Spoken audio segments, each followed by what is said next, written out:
नमस्कार, स्वागत है आपका। आप देख रहे हैं द न्यूज और मैं रानी गुप्ता आपके साथ।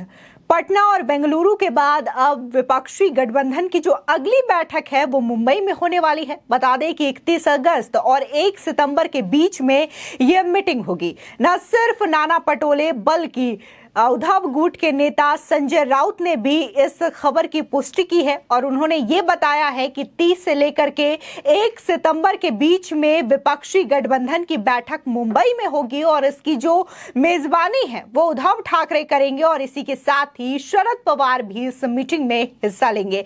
आपको बता दें, देखने को मिला था कि तमाम विपक्षी दलों ने एक अलायंस बनाया है जिसका नाम इंडी अलायंस रखा गया है। जहां इसकी बैठक पटना में पहली बार हुई थी तो वहीं दूसरी जो बैठक है वो बेंगलुरु में हुई थी, जिसके बाद इस गठबंधन को एक नाम दिया जाता है इंडी अलायंस। हालांकि विपक्षी दलों ने जानबूझ करके इंडिया नाम चुना था ताकि इससे लोगों को इमोशनली कनेक्ट कर सके, लेकिन लोगों ने इस नाम का ही विरोध करना शुरू कर दिया। तो वहीं अब जो मीटिंग है वो मुंबई में की जाएगी। कहा जा रहा है कि इस मीटिंग में कई सारे मुद्दों को लेकर के चर्चा होगी, खासकर सीटों के बंटवारे को लेकर के इस मीटिंग में चर्चा होगी और इस मीटिंग में इसी के साथ ही ये भी बातें कही जाएंगी जिस तरीके से अलग अलग राज्यों में पार्टी के बीच में मनमुटाव है, इस चीज को भी सुधारने का प्रयास किया जाएगा।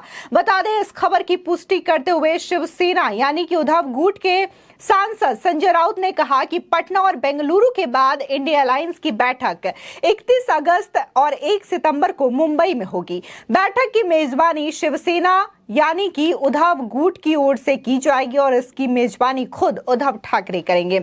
हमारे साथ कांग्रेस और एनसीपी भी होगी। आज की बैठक में शरद पवार, सुप्रिया सुले, पृथ्वीराज चौहान, नाना पटोले, अशोक चौहान और अन्य लोग भी शामिल हुए थे। 31 और 1 तारीख को मीटिंग डिसाइड हो चुकी है।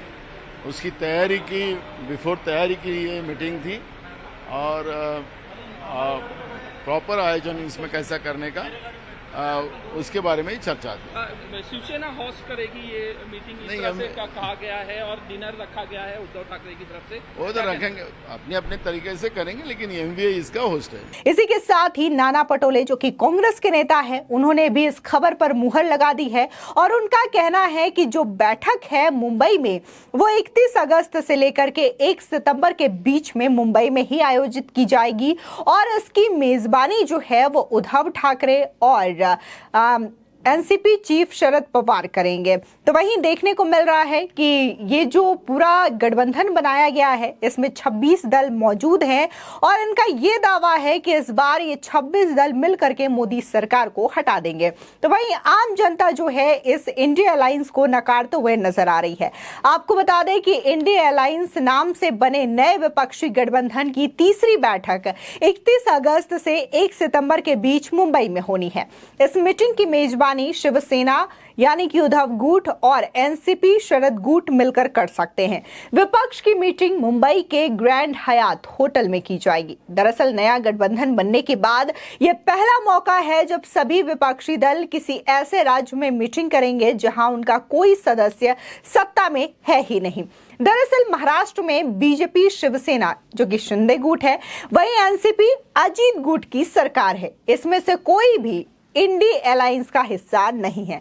आपको बता दें, दरअसल पहली मीटिंग बिहार के मुख्यमंत्री नीतीश कुमार की जेडीयू द्वारा 23 जून को पटना में आयोजित की गई थी, जहां पर नीतीश कुमार और लालू यादव की पार्टी मिलकर के अपना सरकार चला रही है। वहीं दूसरी बैठक की बात करें तो दूसरी बैठक जो है वो बेंगलुरु में हुई थी, जहां पर कांग्रेस की सरकार नई बनी है।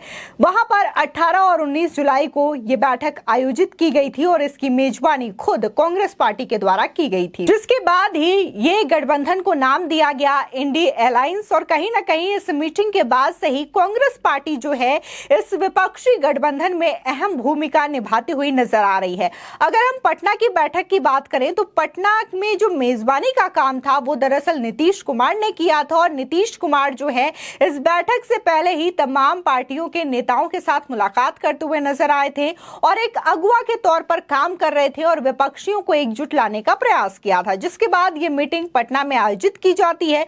नीतीश कुमार इसकी अध्यक्षता करते हैं, लेकिन अचानक से ये मीटिंग लोगों को रास नहीं आती है। जहां अरविंद केजरीवाल नाराज होकर के दिल्ली पहुंच जाते हैं, तो वहीं दूसरी अगर मीटिंग की बात करें जो कि बेंगलुरु में हुई, तो यहां पर कांग्रेस पार्टी ने इसे हाईजैक कर लिया और कहीं ना कहीं मल्लिकार्जुन खड़गे जो है इसको लीड करते हुए नजर आ रहे थे। तो वहीं राहुल गांधी भी इस मीटिंग को लीड करते हुए नजर आ रहे थे और जो इंडिया अलायंस नाम दिया गया, ये नाम जो है कहा जा रहा है कि राहुल गांधी के द्वारा दिया गया, जिसके बाद देखने को मिला था कि नीतीश कुमार जो है मीटिंग के फौरन बाद पटना लौट आते हैं और उसके बाद लगातार ये खबरें सुर्खियों में थी कि नीतीश कुमार जो है गठबंधन के नाम से काफी ज्यादा नाराज हो गए, उन्हें ये नाम पसंद नहीं आया, जिसकी वजह से वो प्रेस कॉन्फ्रेंस में शामिल नहीं होते और पटना के लिए रवाना हो जाते हैं।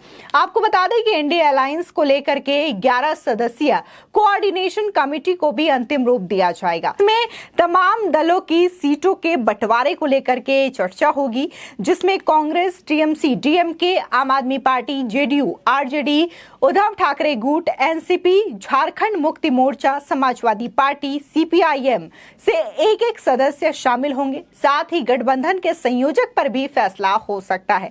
बता दें, दरअसल मुंबई में होने वाली तीसरी मीटिंग में सीटों के बंटवारे को लेकर के चर्चा होनी है।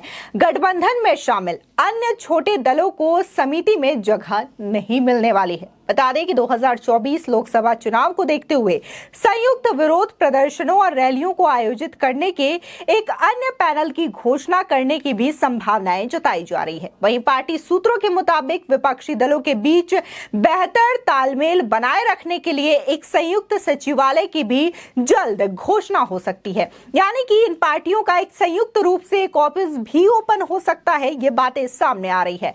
बता दें कि बैठक के दौरान सभी पार्टियों के आपसी मतभेद को दूर किया जाएगा, खासकर उन राज्यों में जहां वे सीधे चुनावी लड़ाई में हैं।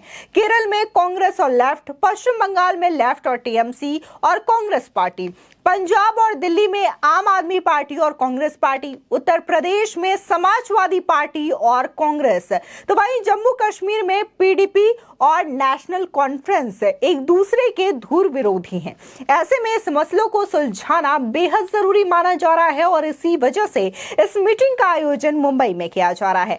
आपको बता दें कि अभी हालिया जो चुनाव हुए थे, पंचायत चुनाव पश्चिम बंगाल में, यहां पर खासकर अगर टीएमसी की बात करें जो कि सत्ता में है, वहां पर कांग्रेस के ही नेता अधीर रंजन चौधरी ने यह आरोप लगाया था कि पश्चिम बंगाल में चुनाव के दौरान काफी ज्यादा हिंसा हुई है और इसमें कई सारे कांग्रेस के नेता घायल हुए हैं और कई सारे कांग्रेसी नेताओं की हत्या तक की गई है और ये तमाम चीजें जो है वो टीएमसी के गुंडों के द्वारा की गई है। तो वहीं बीजेपी भी लगातार यह आरोप लगाती रही है कि पंचायत चुनाव के दौरान बीजेपी के भी कई सारे कार्यकर्ता घायल हुए हैं, लेकिन खासकर बात यहां पर मायने रखती है कांग्रेस पार्टी और टीएमसी की, क्योंकि जहां केंद्र में अगर बात करें, सेंट्रल में बात करें, तो दिल्ली से भले ही ये कहा जाता रहा हो कि टीएमसी और कांग्रेस पार्टी एक साथ चुनाव लड़ेगी, तो जब ये ऐलान हो रहा था, जब ये दोनों मीटिंग्स हो गई थी, इसके बावजूद पश्चिम बंगाल में टीएमसी और कांग्रेस के बीच की स्थिति ठीक नहीं दिखाई दी थी।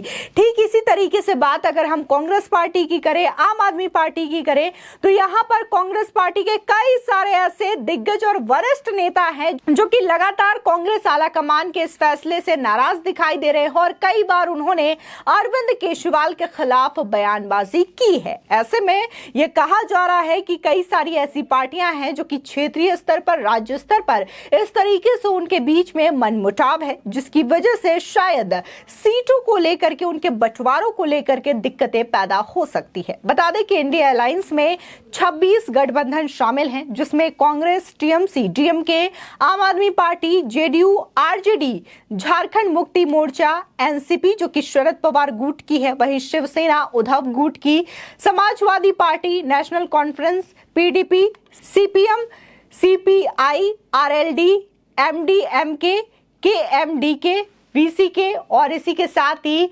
RSP, CPI, ML, Liberation Forward Bloc, IUML, Kerala Congress Joseph, Kerala Congress Mani, Apna Dal, कमेरावादी और इसी के साथ ही एमएमके शामिल है। बता दें, जहां एक तरफ 18 जुलाई को बेंगलुरु में विपक्ष के 26 दल इकट्ठा हुए थे, तो वहीं उसी दिन दिल्ली में एनडीए की मीटिंग भी हुई थी। एनडीए के 25 साल और केंद्र सरकार के 9 साल पूरे होने पर यह बैठक का आयोजन किया गया था। इसमें 2024 लोकसभा चुनाव में एक बार फिर से एनडीए गठबंधन की सरकार बनाने की रणनीति पर चर्चा की गई थी। एनडीए का गठबंधन मई 1998 में हुआ था, तब इसके संयोजक जॉर्ज फर्नांडिस थे।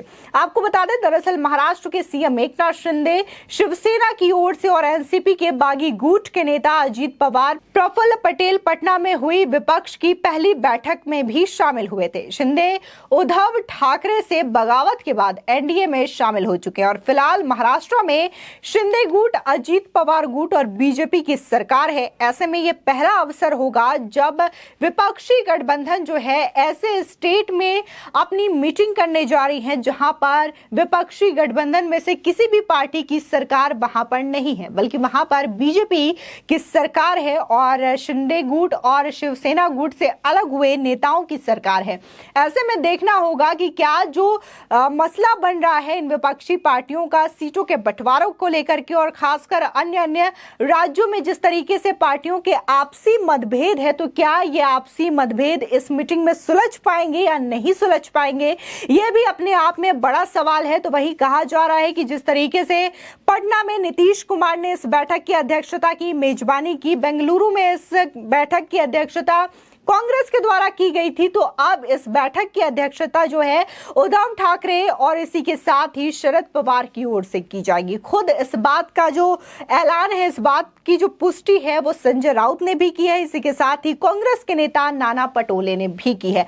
आपको बता दें, भले ही विपक्ष जो है रणनीति बना रही है कि वो 2024 में मोदी सरकार को सत्ता से बाहर कर देगी, तो वहीं इंडिया अलायंस को लेकर के और इसके नाम को लेकर के अभी भी लोग संतुष्ट नहीं है और लगातार इस नाम को लेकर के आलोचना जताते हुए नजर आ रहे हैं। फिलहाल इस खबर को लेकर के आपकी क्या राय है, हमारे कमेंट सेक्शन में जरूर बताएं। आगे की और भी अपडेट के लिए चैनल को सब्सक्राइब करना ना भूलें।